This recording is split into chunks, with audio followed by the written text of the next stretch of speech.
All right, we're going to move on to the international news with the U.S. House of Representatives overwhelmingly passed a bill on Wednesday that will give TikTok's Chinese owner ByteDance about 6 months to divest the U.S. assets of the short video app or face a ban in the greatest threat to the app since the Trump administration. The bill passed 352-65 with bipartisan support, but it faces a more uncertain path in the Senate where some favor a different approach to regulating foreign-owned apps posing security concerns. Senate Majority Leader Chuck Schumer said the Senate will review the legislation. The fate of TikTok, used by about 170 million Americans, has become a major issue in Washington. Lawmakers said their offices had received large volumes of calls from teenage TikTok users who opposed the legislation, with the volume of complaints at times exceeding the number of calls seeking a ceasefire between Israel and Hamas in Gaza.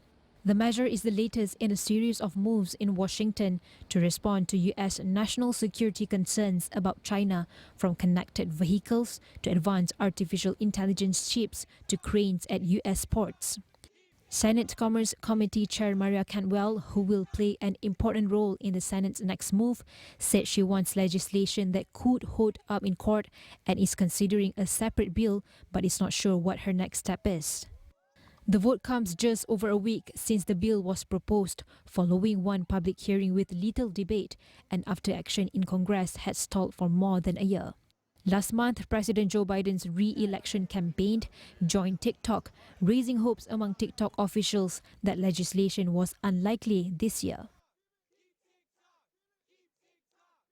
TikTok is a threat to our national security because it is owned by ByteDance, which does the bidding of the Chinese Communist Party. We know this because ByteDance leadership says so and because Chinese law requires it.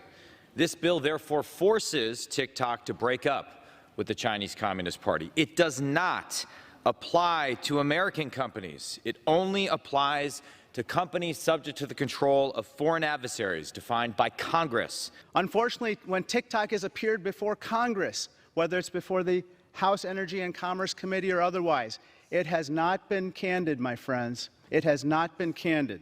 First, TikTok said its data is not accessible to China-based ByteDance employees. False.